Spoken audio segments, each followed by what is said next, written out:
Okay, so we're gonna give this a try again for the fourth fucking time. If swearing offends you, then well, I'm sorry. Um, Today I'm gonna walk folks through the edit that I did for a Tomb Raider um, concept that I did with Jessica Bailey and Kayla Perkins. So they put together these costumes. I got holsters and these toy guns that actually photograph very well. And we got together at Shutterfest in St. Louis. I had a few people ask me about edits, so I'll go ahead and try to walk through it. And hopefully this works out because this is the fourth time I've done it. And I guess I should probably be good at the edit by now. So let's give this a try. I think that you can probably see my face in the bottom left-hand corner, but this is my first time using this screen capture software, so forgive me. It's by OBS. So if you need a screen capture software, I can let you know at the end if this works. Okay, so just to get started, normally speaking, I load all of my files into Lightroom, and you can see that that particular photo is here. I made a copy of it. The original edit is over here, but I went ahead and just loaded it into Photoshop, and I'll be using 3 different tools today. So one is an action. So it is an action that I've used for probably 6 or 7 years now, for specifically for retouching, but also dodging and burning, and even color grading to a certain extent. But my mentor here in Indianapolis, David Van Diemen, developed this action for frequency separation and a few other things. I purchased it from him for like $45, and I've probably used it thousands of times since then. So it's a really good action if you want to speed up your Photoshop routines. You can make actions, or you can find them and purchase them. So the first thing I'm going to do is I'm going to copy this layer here. So you can see there's only one layer. For this action to work, you actually have to have a copy, and frequency separation works that way, as it separates the high frequency and low frequency parts of the picture. So the high frequency being the texture, low frequency being color. Okay, so all I have to do is hit play on this portrait master action. It goes ahead and starts creating new things. I can actually program how I want this to do. The radius for the blur, 10 pixels, works good for me. And that's where I pretty much do all of my retouching. There's going to be only a small amount of retouching on this particular picture, because it's going to end up being almost like a video game poster edit. Okay, so you can see a whole bunch of folders just got made, just were populated here. I'm going to get rid of the color toning because I don't really need it. But I'm going to go into the frequency separation, and I'm going to look at the texture. A couple of things I will not touch. Okay, scars. Body modification I do not do unless someone asks me for. So Kayla has a scar here. I'm not going to do anything with that. Jessica has some some marks from having children, and my wife also has those same marks, and I'm not going to mess with those unless people ask me to. You'll probably not even notice it on the final edit. But what I'm going to do is clean up their faces just a little bit. So you can see we've got some dark circles under eyes. That's from my lighting, and also because we're all humans, that just works that way. So I go ahead and I'm going to remove blemishes. So the first thing that I do for removing blemishes is to go to the texture in the frequency separation, and I copy the texture from really close to the blemish and just copy it over at 100% opacity. So she's got a couple of other marks here, like a deep pore here that I'll get rid of, and then just some texture that doesn't match quite well. So because this is a video game edit, I'm going to move those around, or smooth those out just a little bit, and I'll do the same thing over here. Under her eyes, where the dark circles are, I will copy the texture from below. And if you don't do this with frequency separation, you'll actually get a pretty dark line even when you try to mix the color. So I'm going to go to the color layer.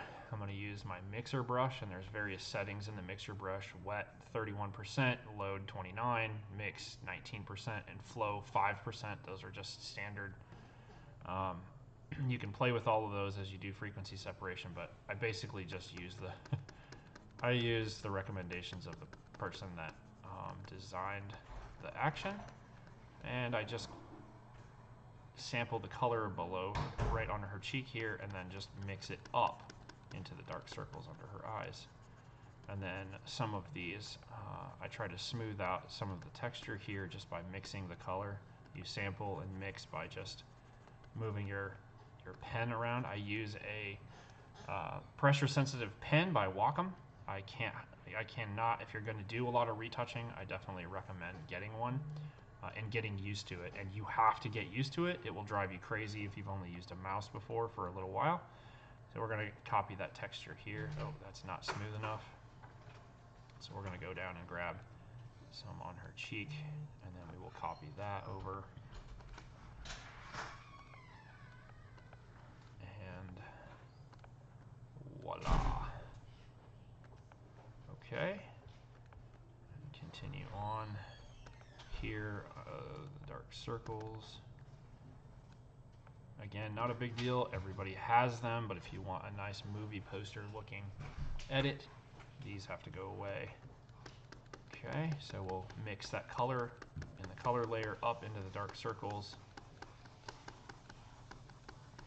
And you can remove these shadows on her face the same way, but I leave them because I kind of think that I want this sort of edgy edit. The next thing I'm going to do is actually look at eyes, and my lighting is, it's a 3-point light setup, so I have strip boxes to their left and their right. And this is my standard composite lighting, and then I have a main light. So you can see the catch lights from the main light is about 10 o'clock on her eye, and then you can sort of see the blown out highlights from the strip box to her left. But the modeling light on my AD600 is not super, it is not really that bright, so the colored parts of their eyes are not going to show. It's going to be very thin. So if you want to do beauty shots, you really need to have a brighter modeling light so that you can get those pupils to get a little bit smaller.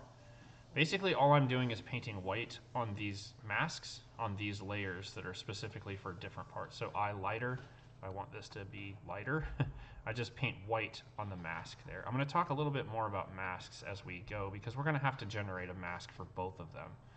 As you can see, now her eyes are sort of glowing just a little bit. We'll do the same thing with Jessica's eyes over here. I need to actually sharpen them as well. That's sort of my standard approach to eyes, as I sharpen them and then I add light to them. If you get to the point where you're doing beauty retouching, there's this really dark part of your eye that separates the white from the colored part, and you can use this eye darker to really, really give that some punch. You can see this in Jessica's eyes, so we don't really need to do that. But this is all part of the retouching with that action. You can see their eyes are changed just a little bit, and then some of the textures are sort of smoothed out on their face. And that's really all I'm going to do from a retouching perspective. The main part of this edit really is just making it look the way you want. And so from a movie poster edit perspective, and this is vocabulary that I learned from David Bird of Reality Reimagined. Basically, I put in a couple of elements into the background, but I don't add a whole lot of things to this. So in this case, I'm going to add 2 elements. I'm going to add a glow, and I'm going to add another photo in the background. To add another photo in the background, I actually need to make a mask. So I need to mask out all of this gray. I almost always shoot on a gray backdrop for composites. I know a lot of people use green screen, but green screen will give you this nice green halo around the edges of your models.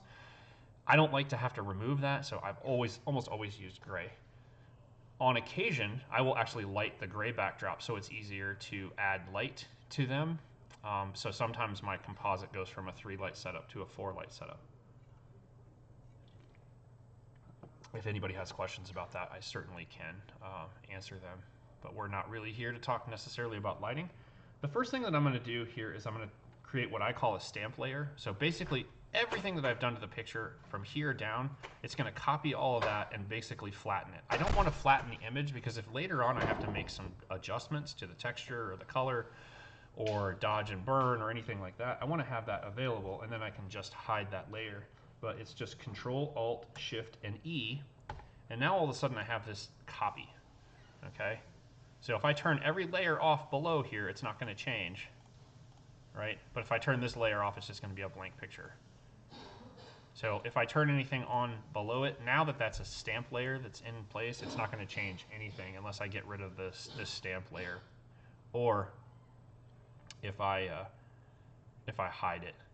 The only reason I'm using this layer is to create a mask. So from here, I'm going to select my subjects. I'm using Photoshop 2022.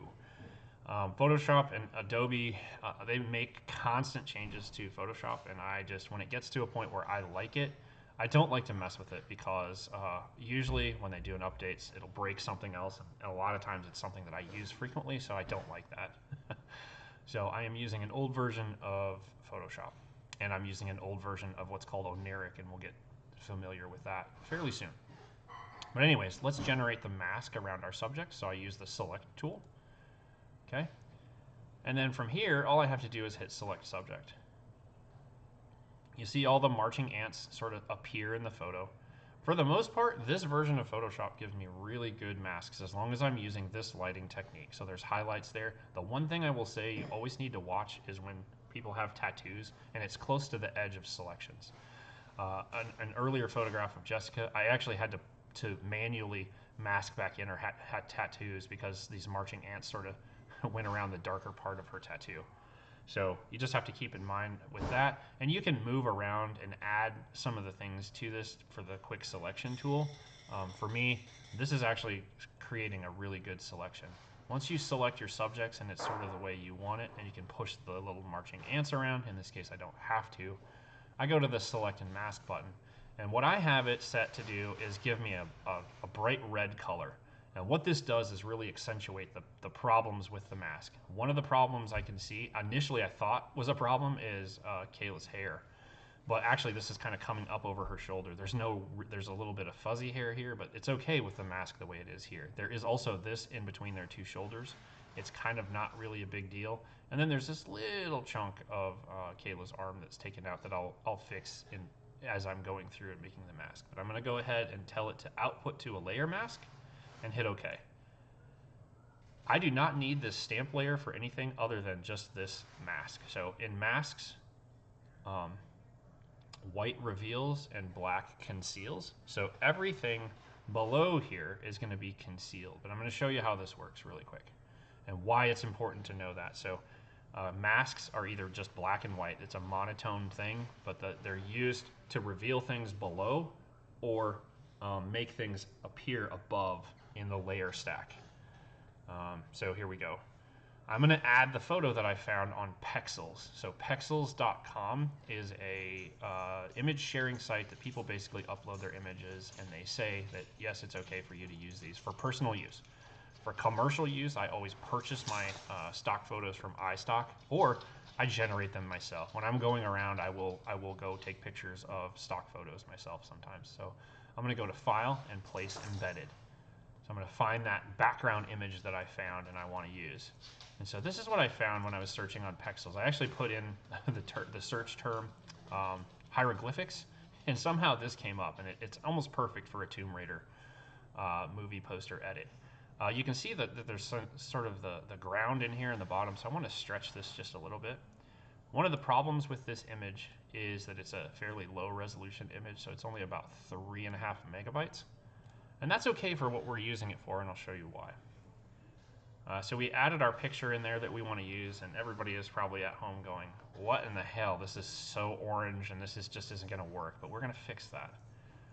And also, you can't see Kayla or Jessica, and so we're going to fix that too. So that mask that I just made, I'm going to take it and I'm going to drag it up into this picture, and now all of a sudden you're going to see, oh, that's really weird.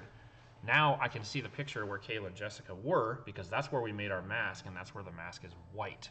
Okay, so the dark part of the mask is revealing, is concealing the gray, which is in all the layers below. Okay, if I actually add a layer below this, okay, and let's say I'm just going to paint white. I'm going to take a big brush and I'm going to paint white over what's already there. You will not see it on the weird area that the picture is coming through, right? So it doesn't affect anything that has a mask on it, but it did affect the background. Well, you're probably asking, well, this is the dumbest thing I've ever seen. Why do I want it looking like this? Well, I can take this mask and I can invert it. So everything on the mask that's white will turn black, and everything that's black will turn white. And you'll see in a second how that affects everything. Now all of a sudden, Jessica and Kayla are appearing in the photo. You can still see in this mask a couple of pieces that I probably need to fix, this little chunk in Kayla's arm. So I'm gonna go ahead and fix that right now. So I'm gonna zoom in at 100%. Okay. And because I want to hide, I want to reveal Kayla, or I'm sorry, I want to conceal the picture behind, right? So I'm going to use a black brush. I'm going to use a fairly hard brush, and I'm going to use a flow very high, probably 75%, to paint that in. Okay, so I'm going to paint her arm back in, and I only have to do just a little adjustment here, and it looks okay. Now you can see this gray in between them. Now I'm going to do the opposite. I'm going to use white, and I'm going to paint this out. You got to be careful because there's going to be this nice dark shadow in between them, and it's the line that sort of separates them. You want to make sure that looks as real as possible. So you can see how I've got sort of some chunks in here, and you got to be real careful. And then that's about it as far as fixing. So I'm going to go take another swipe on Kayla's shoulder here, just so it looks nice and smooth. And then the same thing on Jessica's, and so now we've got that fixed. Surprisingly, that's about the only place where there's a problem. You're going to see some weirdness around their hair, but that's okay. Oh, it looks like we got a little problem around Kayla's ear. Her ear disappeared, so let's fix that too. Didn't even realize that. That's probably in the original edit. So we're gonna fix that ear. She's got some hair around the ear, so what I'm gonna do is I'm gonna use a dust brush, and I'm gonna sort of bring some of that hair back so it looks like it should. Actually, you know what? Her ear is actually sort of bent back by her hair right here, so this part is probably selected okay. So I'm gonna go back to my other brush. We'll use white, and we're just gonna sort of leave a little bit of it. You can paint hair back in, and I can show how to do that. We will remove this right here because that should be gray. So we're going to paint over this just slightly. Using the color, it should be white to reveal that picture behind it. Okay, I'm going to pull back a little bit and show a few things. So we'll go to 20% view.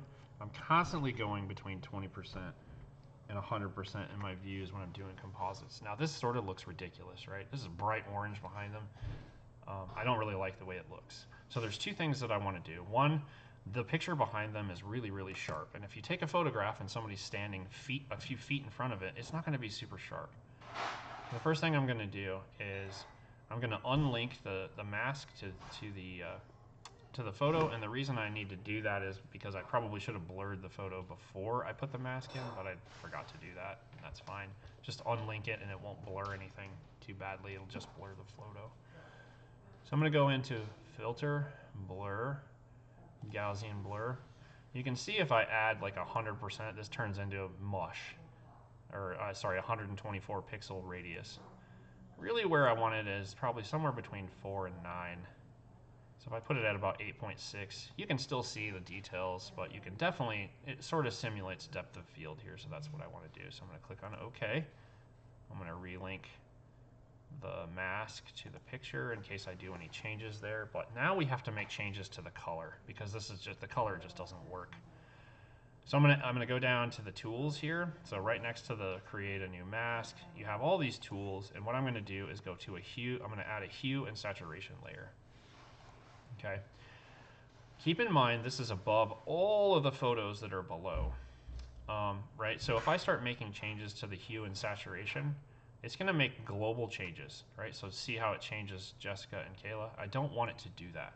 So what I'm going to do is I'm going to pin this hue and saturation layer to that background image that I just added. So if you hold down the Alt key, you'll get this little 90-degree arrow that points down, and I can pin this hue and saturation layer just to that background image. And so when I make changes to the hue, it only makes changes to the background. So what I'm going to use is a couple of things in this hue and saturation adjustment layer, and that is I'm going to colorize it. I'm going to reduce the saturation a little bit. I'm going to make this a little bit blue, probably almost to teal, but that's still way too bright, especially as contrasty as Jessica and Kayla are. So I'm going to take this lightness and just drag it down. I don't have to really do a whole lot now to the image, and now it sort of matches what I want and the intention of my edit. So we're not done yet. I think everybody saw a bunch of glowy craziness, which actually adds a lot of environment to the picture. And so what I use for that is a combination of a brush from David Bird, Reality Reimagined, in combination with Oniric. Oniric creates glows, and you can create colored glows. David created some brushes that go along specifically with Oniric. So I'm going to go ahead and add a layer that I can paint on. So it's a blank layer, right? So anywhere I paint with my brush, it's going to go over the top of everything because it's at the top of the layer stack, right? So I paint that in there. Now I don't want it to look like that because that looks ridiculous, so we'll take it away. And I'm going to undo the brush tool. You can use the eraser tool to erase that as well. What I'm going to do is go select one of David's brushes, okay? And so he has this glow background version 1, all right? So it's the very last brush. And when I put it over the top of them, it looks really strange. If I stamp it at 15%, that is not what I want. So I'm going to go ahead and undo that. But I'm going to put this as a white brush, and I'm going to have it flow at 100%. So if I stamp it here, notice that this brush doesn't actually just give you solid white color everywhere. And that's what I love about these brushes, is it gives you some environment. Okay, the brush is way too small for what I want to do, so I'm going to go ahead and undo that. I'm going to make the brush larger. Actually, I'm going to make it as big as I possibly can. So you almost have like a circle around them. And I'm going to go ahead and paint white. What this does is it gives Oniric a handle. It looks for highlights when it's adding these glows. And so that's what this is specifically for. Because I don't want the glow to be over their faces, it will actually pick up some glow on their faces, but I want this effect to be behind them, and luckily for me, I have a mask that I can hit Alt, I can hold down Alt, and I can drag it right up here, and now all of a sudden they're in front of that because there's a mask on it. So now the mask that was on the photo that we brought in from pexels.com and the mask on this white piece is all the same. Now for basically the ending part of the edit here, I am going to go use Oniric, and I'm going to select a different brush because that's going to drive me a little bananas. And then, of course, I accidentally hit the brush, so it put white behind them, and we don't want to do that. We're going to go Undo Brush. And I'm going to go to Window, and I'm going to go to Extension because this is an old version of Oniric. The newest version is like 2.1, and I'm running 1.1. I don't really care because it does what I want it to do. I know there's a lot of new features, but trying to get those to work with this version of Photoshop would be a pain. So I open Oniric, I hit Generate, and then it pulls in all the highlight information that it needs. It makes the picture much larger, full screen, and then you get all of these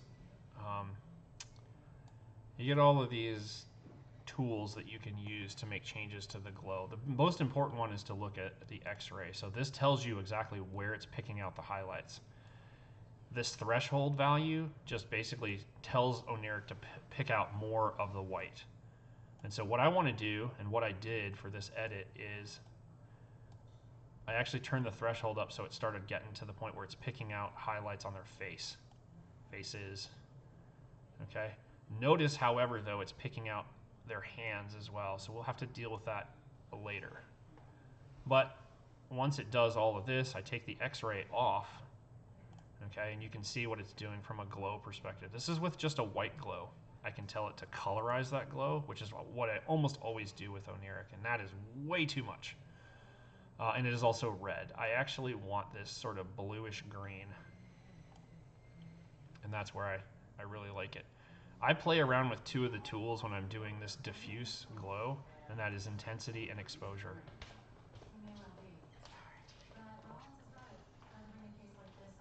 From here, I'm going to move up exposure. And sorry for the background noise there.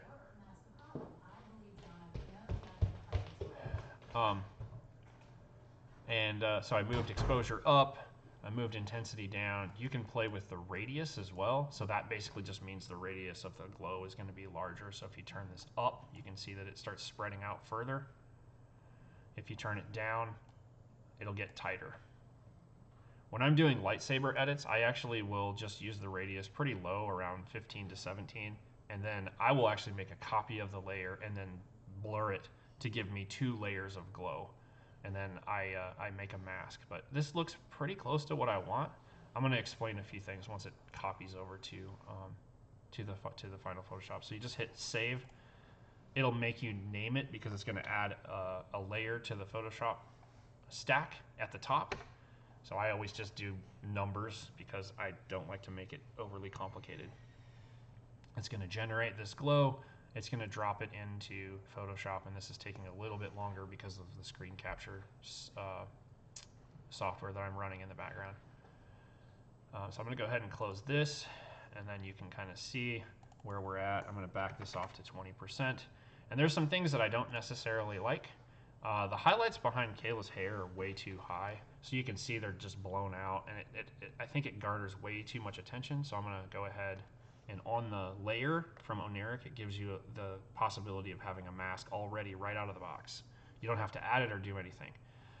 Their hands, the highlight on their hands are blown out. So the first thing I'm going to do is just, oops, I think I had that set at 100% flow. So we're going to move that down to say 18%.